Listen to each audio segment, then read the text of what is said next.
It's your daily dose of Donna. Welcome to the show. Today is Tuesday, August 15th. I am happy to be here again. For all of you new listeners, holy smokes. Yesterday's episode knocked all records in the last few months out of the park. You guys are into Jeff Lewis, which is awesome because I'll be talking more about that today. So many new subscribers. I'm so close to 7,000 as of this episode. As of recording, I think I'm at like 69, and that's what you said, 6945 or something like that subscribers on YouTube. So if you're new on YouTube, please subscribe. I appreciate you guys. You're going to have fun here, trust me. If you're into reality TV, if you're into celeb gossip, pop culture, inside baseball reality TV, meaning I'm talking about the shows, if you know what I mean.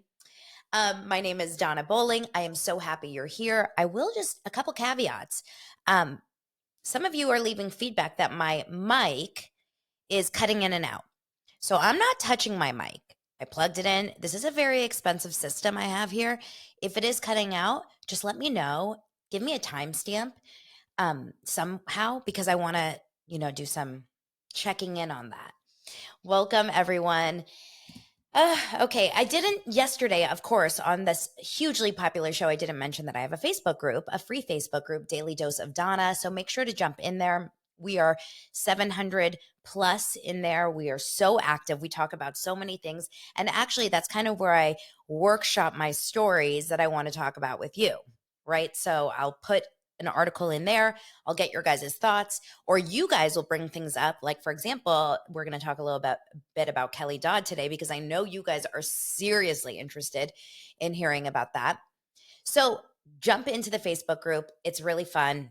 It's a great way to get to know everyone. And another reminder that I do drop a weekly Patreon episode every single Wednesday. Tomorrow is Wednesday, so jump in there too. It's $5. It'll be a lot of fun to, hang out and see what's going on. I did get a comment just now that I have to ask from Ben saying I had dinner with Doug last night. Tea was spilt. Doug Buden, he means. We need to find out about that, Ben. If you don't feel like sharing it here, you're definitely going to want to send me a DM. By the way, if you do want to send me a private message, any of you guys, the best way to do that is on Instagram at This Is Donna Bowling. I find TikTok messages are just a waste of time for me. I can never find them. Even like I just don't. And then Facebook messages are are the worst things in the world. So Instagram at This Is Donna Bowling, DANA. That's the space. Okay. We've got so many little things to cover. So I'm just going to start going through them, okay?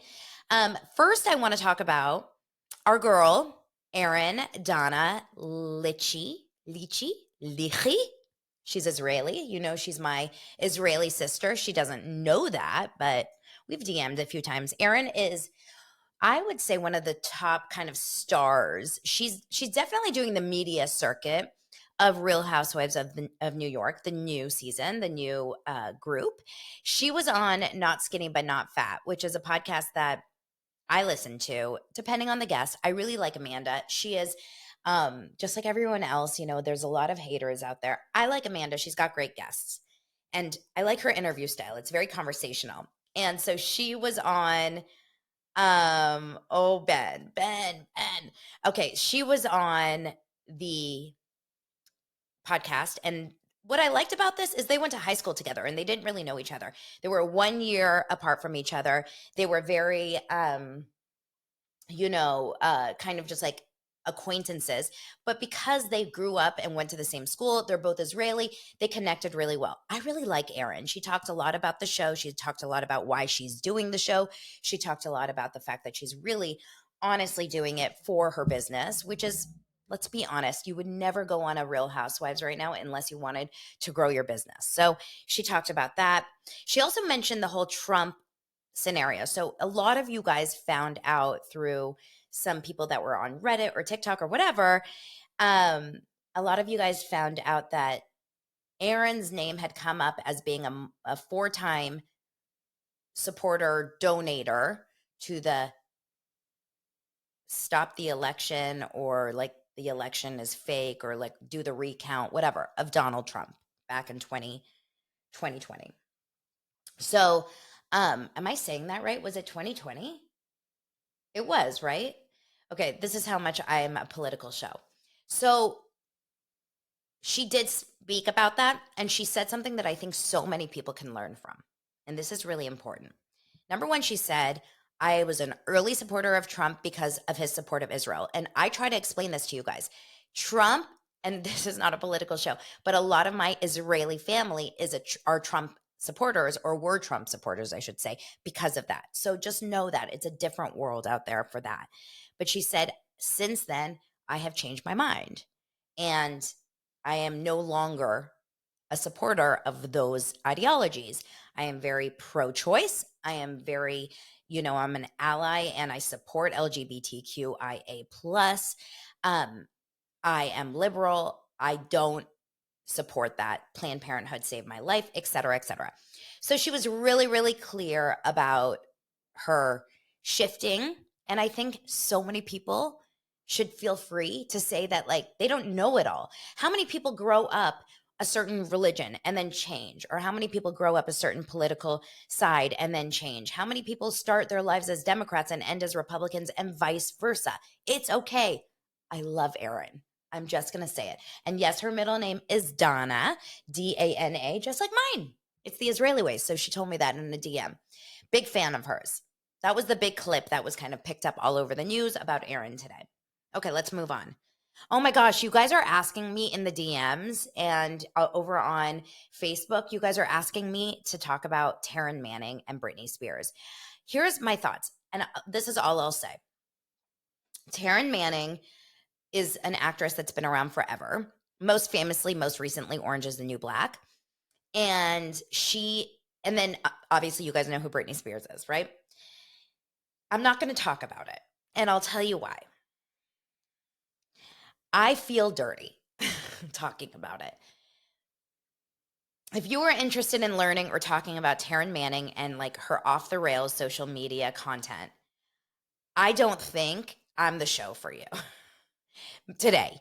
Like maybe come back or be here, and then also in addition, go and check something else out. I can't talk about it because I literally feel dirty talking about it. It's like watching episodes of Teen Mom when you see them like going down like a severe drug inflicted conversation, or I can't do it. I don't know.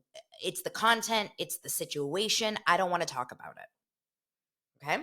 So, Britney Spears, it's a little bit easier to talk about, but she got herself a stripper pole, and y'all, it was a show. I'll just tell you that. I had to unfollow Britney a long time ago. I do not follow Taryn Manning. Whenever you see these people kind of publicly go down, yes, my friend Molly said it's a mental health conversation, which is tough and sad.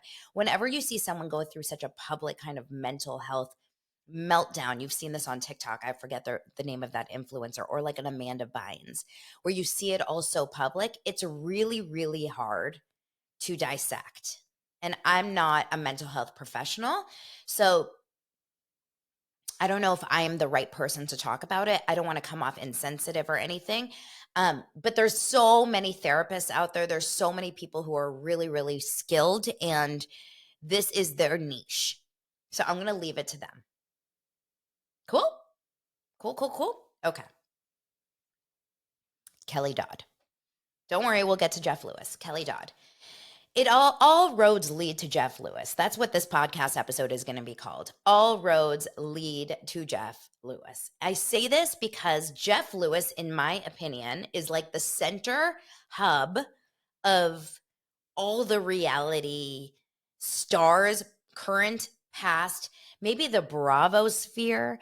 Maybe Andy Cohen is also like a little bit of that center, but for some reason, Jeff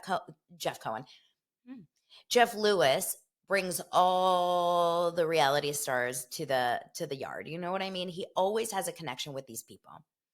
And I listen to Jeff Lewis. You guys know this. I'm a chump. And because of that, I get to know all these other people that I really don't know from outside of their TV shows, right? So here's an example. Marge from Real Housewives of New Jersey. I am not a huge Marge fan. I don't follow her on social media. It's not that I don't like her. She's just not the one that I'm seeking out all the time. But now because she's a regular on his show and she, every time he's in New York or whatever, she goes on the show, I feel like I know her better. I feel like I get to know her a little bit more. And I feel this way about all of the people that come on his show. And Erin, actually, who I was just talking about from Real Housewives of New York, was a guest on his show last week. So it really does all go back to Jeff Lewis. Kelly Dodd, who is famously an ex-OC housewife. Kelly Dodd, who is an incredibly polarizing, divisive kind of reality star. She's the reality star. Oh, everyone drink. Candace Cameron, is that you? Get it every single time. Thanks, Shaylin. Drink. Okay. So Kelly Dodd is a very divisive person. And when she was on OC, Real Housewives of OC, a few seasons ago, she was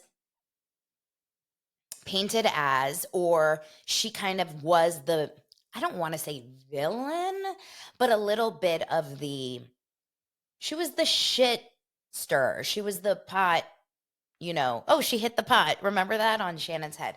She was not, you would never look at Kelly and think, wow, she is such a peacemaker, right? We know this about Kelly Dodd on OC.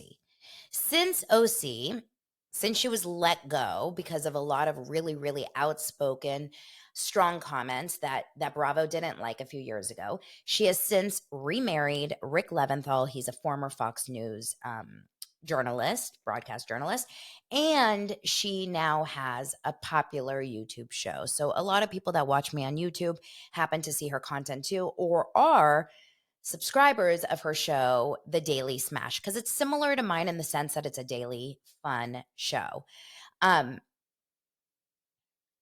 Obviously hers is a little bit less reality TV, pop culture driven. I think a lot of it more is like about their lives or about their, they do like OC recaps and whatever. So it's not a surprise to anyone that they lean a certain way politically. It's not a surprise to anyone that they are outspoken and kind of filter free. And I don't personally judge people for being a certain political side at all. I will never. I have too many people who I love who vote both ways. Okay. I am not the person that will ever not be your friend because of a way you're voting. A lot of people will judge me on that, by the way. A lot of people judge me that I don't judge, which I think is hilarious. I am so cool with whatever you want to believe. I really am. It doesn't affect me. Yes, I know that a lot of people out there are going to say, this is irresponsible because you should blah, blah, blah, blah, blah. I'm not for everyone. Okay. Sorry. You can't please the world. But anyway, that's the part that doesn't bother me about them. I don't care that that's who they are. I don't care that they are leaning a certain way politically or they feel a certain way. I really don't. I swear. What I don't like is mean people. Okay? I don't like bully behavior and mean people. Now, call me a snowflake. I probably will get the snowflake comment somewhere. And you know what? A snowflake is beautiful. And I'm not a snowflake at all, but I am sensitive and I do have a heart, and I don't like when people are made fun of purely for things that they can't control. Especially if you are intentionally an asshole, or if you're an intentional, doing something to, like, on purpose to, be spoken about, that's different. But looks are something that I really struggle with when people really, really go down the path of like talking crap about looks. I'm all for, building people up. So I talk about, when people are so gorgeous, or their bodies look sick, or they look hot, or, I think that's probably also maybe not appropriate in certain ways, but I'm okay to talk about that because I think everyone likes to be built up. But if someone doesn't look great, I'm not the first person that's going to come out there and just like start talking about that, especially in a public forum. It's just not who I am. Yesterday, Kelly and her husband had their show, and a lot of people pointed me out to go watch it. My dosers sent me over there, and she was in a rare form. Now, we've all seen Kelly kind of lose her shit. We've all seen her be, speak before she's thinking type of personality. But she had a sty in her eye. Raise your hand if you've ever had a sty.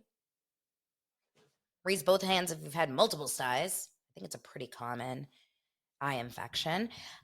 She had big sunglasses on, and she was in a mood that I've never seen her have before, which basically was just a really negative, really angry, not happy mood. She said she was sick. She said she was tired. She said she was in horrendous pain, and she was freaking bitter.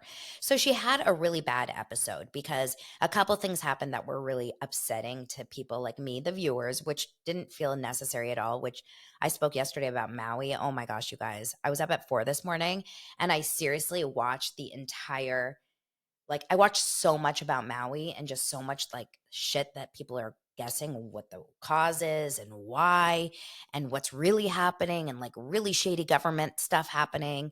And I don't know, I went down some sort of crazy path, and now it's all I can think about. But anyway, and I watched House and Habit stories. In case you guys are wondering where I got this, go to House and Habit. I hope she saved her highlights because it was from yesterday. But anyway, I watched it early this morning. So when you watch something right when you wake up, it affects your whole day. So anyway, Rick had talked about Maui. He started the show by saying our prayers are out to Maui, da, da, da, and she could not have handled it any better. I mean, any worse. She was over it. She was annoyed with him talking about it. She kept saying, "You've been talking about this all day. Oh my gosh, you're talking about it all day. Are you done?" Basically, because I want to talk about my sty. It was so wrong. It really was wrong. Then she went on to talk about the fact that she was she was watching RHONY, the new RHONY. She said she liked it, but then she went on a tangent about Jenna Lyons.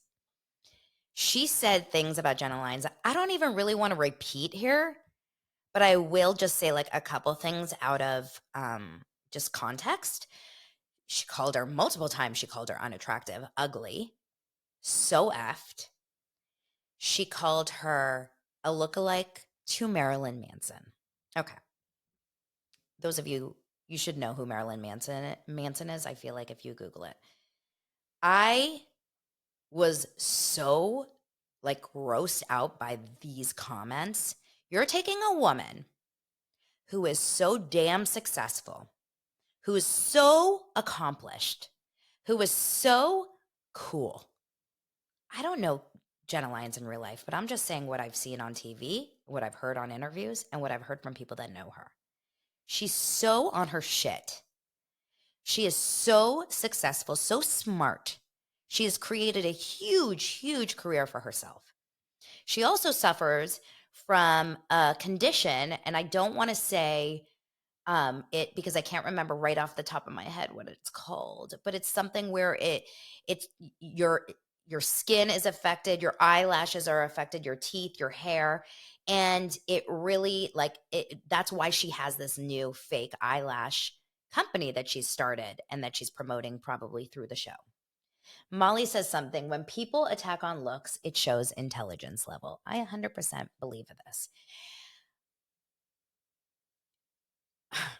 I was really, really perturbed by this rant.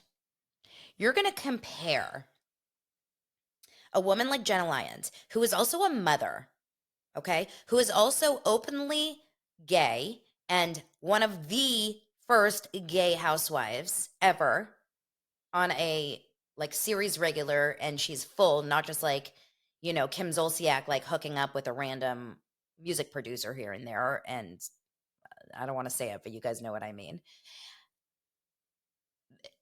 To go that low when you're talking about actually 5, 6 fucking phenomenal looking women, really, okay? I seriously look at all of those women when they're sitting there at that lunch, like Brynn, Sai, Uba, Jenna, Erin, and Jessel. Come on. Come on. Put together well, beautiful, intelligent, career. What are we talking about? What are we really doing in 2023, huh? Disgusting. Okay, So then, yesterday, that was the episode. Now, the comments tore her apart, which is interesting. I'm giving them a lot of free press here, so hopefully they don't come after me. But the comments tore her apart. And she, which is shocking actually, because a lot of times her comments are very, very positive for them. Her audience is very positive. Today she comes on the show and she immediately says, okay, yesterday I felt like shit. I was not feeling good. I was sick. I was tired. So I'm sorry that I said that about her. I'm sorry if I offended you. And then she continued to go deep and deep and deep into, but you shouldn't be mad at me. You should be mad at Biden. You shouldn't be mad at me. Look, you should be mad at all these other people. So it's that apology that's like, I'm sorry if you're hurt. I'm sorry. I guess I have to be sorry. She didn't say a thing about her cutting off the Maui fires conversation. Guys, it didn't sit well with me. It didn't sit well with me. And I hope Jenna Lyons, Tamra Judge is someone who's told me multiple times, don't pay attention to that girl about Kelly. It's hard not to. I actually sometimes like get enjoyment out of watching people that I don't like fully love. We've all done it. And I think that sometimes they are pretty entertaining, but I really struggled with this one. I did. I like Jenna Lyons so much. I love the cast of RHONY. I wish Jessel was a little bit more aware, but I really, really love that cast and I want them to succeed. I didn't like it. It didn't sit well with me. Okay, all roads lead to Jeff Lewis. Final story, Jeff Lewis. Yesterday, you guys just like, really, really were interested, and every Facebook group and every podcast and every YouTube and every TikTok just exploded with interest in this experience between Jeff Lewis and his the former host of his after show, Brandy and Julie. If you don't know what I'm talking about, I recapped the entire story on yesterday's show, so go on over there. Today, Jeff Lewis was back on the radio with Jolie Fisher, actress Jolie Fisher, and Doug Buden, who is a very common co-host. Like, he's there often, at least once a week. And he did bring it up. He talked about it again. I just want to say a couple of things. Yesterday, the Facebook groups, the inner Jeff Lewis kind of universe, so the chump circle it was very divisive. Like, they were really coming after each other, which never feels good, right? Never feels good to see. Lots of people are team Brandy and Julie. Lots of people are team Jeff. A lot of people seem to think, wow, Jeff Lewis just really brings all the drama, right? He's always surrounded with the drama. He must be the problem. While I do think that may be true in a lot of situations, this is a situation that I absolutely think that he did exactly what you should do as someone in charge and as an authority and as a boss, right? Basically, he had no choice but to defer to his boss and go after what they wanted, which was a show that his talent was not wanting to do, right? You know what I mean? He was in between. He had the creatives under him that had an idea. He had the network studio, Sirius, giving him the notes, and he was in the middle, and he had to find a way to pacify everyone, and he couldn't. And ultimately, who he wants to pacify are the people paying the bills, are the people paying the paychecks, are the people giving him these opportunities. Jeff can't F this up. Jeff is given an opportunity, an opportunity that could potentially be a treasure trove for him. He was saying today on the show, I want to be Andy Cohen and build a beach house in the Hamptons while I'm sleeping and just making money. I want to be the Howard Stern. And this is his opportunity to get this. And so I understand Jeff. Like, friendship goes to the wayside. You don't keep someone alive because you're their friend when they are completely effing up your chances to grow and to succeed. Right? Okay. Chris is asking Donna, do you think B&J, Brandy and Julie, were told they'd have more say?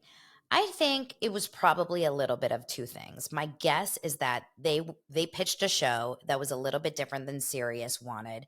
Sirius maybe came back with some feedback and some notes on it, and then they said yes. I doubt it was as like written in stone, hey, Brandy, Julie, you have full creative control. I'm sure that wasn't it, but I'm also sure that if you're having a drink, if you're hanging out with Jeff or whatever, maybe he was like, Brandy, Julie, this is your baby. Like, you guys are going to kill it. You're going to do so well. You're going to have so much fun with it. So maybe Jeff was also a little bit of a problem at the beginning because he wasn't very clear on boundaries until Sirius got involved and said, like, no, this is what we need and you have to, comply, which is when Jeff like upped his level of authority and basically started putting on the boundaries to them and said, this is the schedule. This is what you need to do. This is what we're doing. No ifs, ands, and buts, as Leah Black even told him to do. This is your job. And they kept rebelling against that. So Jeff was on his show today and he said, I just want to say a couple things. He said, I did get one DM yesterday. And this was a conversation that was in every single Facebook group I saw, and even in my comments over on the YouTube and on my TikTok, which basically was saying, I believe it was because of jealousy. I believe that Jeff Lewis is jealous of Brandy and Julie's success. He doesn't like the fact that their show was getting more popular than the Jeff Lewis show. Okay, I'm not going out on a limb here, but I can almost guarantee you that Jeff Lewis's show was more popular than the after show ever was. I don't believe that there was ever even a similarity in numbers. I am not serious. I don't have the data. I'm just saying that I usually like to look at kind of like a control group, and that's me and like a lot of my dosers and a lot of people I talk to. So you guys tell me in the comments, did you honestly listen to if you're a chump and you like Jeff Lewis and you listen to all his shows, did you honestly listen to every single day of the after show? Did you? Every day? I didn't. I listened to moments. I listened to maybe one entire episode or two entire episodes. I never, ever listened directly right after or that day, like religiously. In fact, so I'm getting some people watch Jeff religiously, but rarely listen to the after show. No. Lisa says, I did. Chris says, I listened to almost every single after show. Never listened, never. Okay, so I would say it's half and half. But the common denominator is if we're Jeff Lewis fans, we're listening to Jeff Lewis. So I can guarantee you Jeff Lewis's numbers were always higher than Brandy and Julie's. That being said, of course he wanted them to succeed. And he said, I apologize for calling this person an idiot in my DMs. Like, can you imagine if Jeff Lewis finally responds to your DM? He never responds to any DM. He doesn't even look at half the DMs. Can you imagine he finally responds to your DM? He's like, you're an idiot. I would cry. And then he said, listen, I feel bad for saying I'm an idiot, but 100% this is not the case. If they do well, I do well. It's like when I was a casting director, you guys, I wanted the actors that I was bringing to the network test or the studio test or to producers. I would be shitting bricks, nervous, sweating, mouthing words, stage mom in the corner, because if they sucked, I look bad. I want them to do well because it's a presentation. It's an extension of my abilities.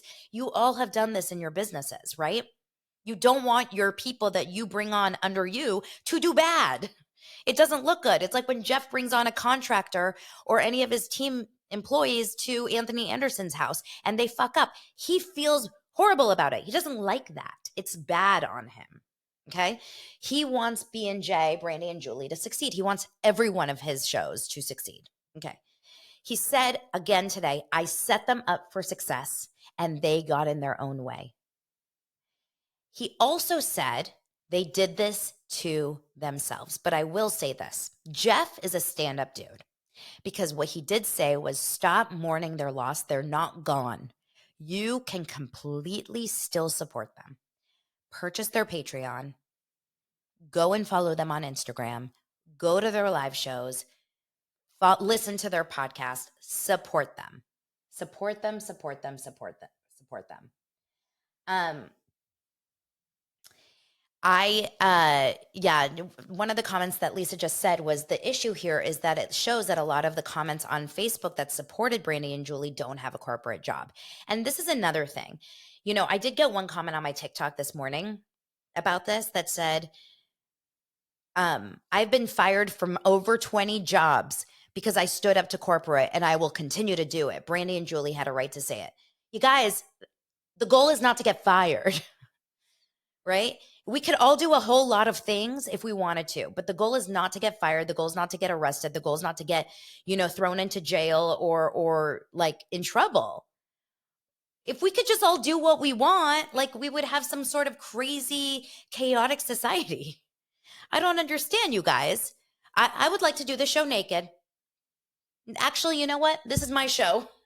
Hold on. Here, I'm just naked, guys. I'm naked. Stick it to ya, YouTube. Please. No, I am following the YouTube rules. I don't put music on my show. I don't put other people's content on my show.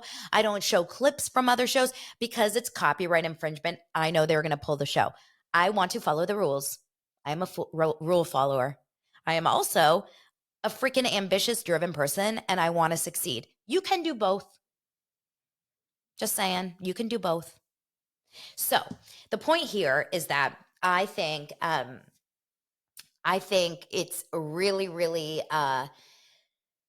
it's a tricky situation. I think Jeff really supported them today again. He really wants them back for Wet Wednesday down the line. He loves them. He appreciates them. He did make a joke saying that Sirius wouldn't let them in the building at this point, that he would have to hide them in disguise if they wanted to come in, which is another thing that I thought about. This is not just Jeff Lewis and this is not just Radio Andy, but Julie and Brandy just burnt a bridge with a huge company, Sirius Radio. Like, you don't want to do that because you do want to be a guest on other people's shows. You do want opportunities down the line, right? It ain't good. It ain't good. Yes, exactly. Donna says getting fired from over 20 jobs is not a flex. Sounds like that person is the problem, not corporate. It's me. Hi, I'm the problem. It's me. Okay. I really, really want Jeff Lewis's programs to succeed. We'll have to see what happens. He will be retooling the after show. It's going to start on Monday with new chumps as guests every day. It sounds to me like he's going to probably do many weeks of just trial and error. He's going to put people together. For example, he's putting Carney Wilson and Doug Buden together on Monday. He's putting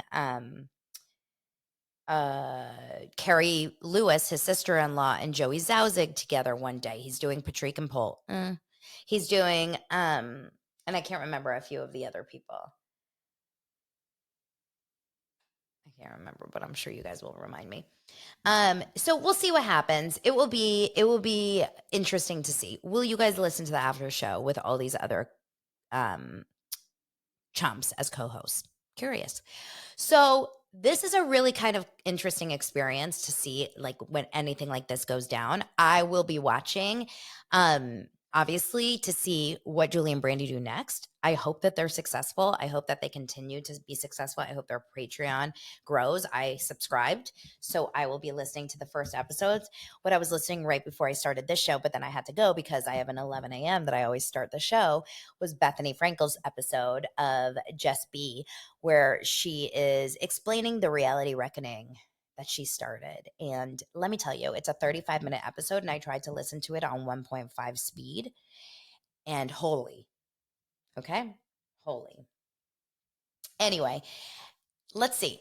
Today is Tuesday. There's not really any like crazy amazing TV right now. I'm waiting with bated breath for August 20th. That's our Sister Wives return date. Obviously, tomorrow we have Real Housewives of OC. There's not really like that much. Oh, I'm into Below Deck Down Under. Guys. Because of you, I started watching Below Deck Down Under. I watched all 7 episodes. So I just saw up until the incident that happened with Luke and Laura in the end of the 6th episode, where they were absolutely, totally irresponsible, and it was uncalled for. Luke got into his crew mate Margot's bed while she was passed out drunk. Now seeing it in its full entirety and understanding the situation, you really get to understand. And then the other girl, Laura, is totally over the top, out of control. I couldn't believe like some of the ways she's acting, and I'm glad that both of them go. But I haven't seen the actual firing yet. So I'm about 1 week behind because I think that they just started the next episode now. But I totally am into the show because of you guys. So I appreciate you all. Is there anything else I can share with you today? I don't think so. just make sure to share this episode with other people. Of course, subscribe. Let's get to 7K. Maybe I can get to 7,000 today. Hopefully I can. And I will see you guys tomorrow, as always, where we're going to have a whole new episode of all new stuff, because that's the way this industry works. There's always something to talk about. There's always something to deep dive on. There's always something, a dose to take. Take a spoonful of, sugar. That's my dose. I love you guys. I'll see you tomorrow.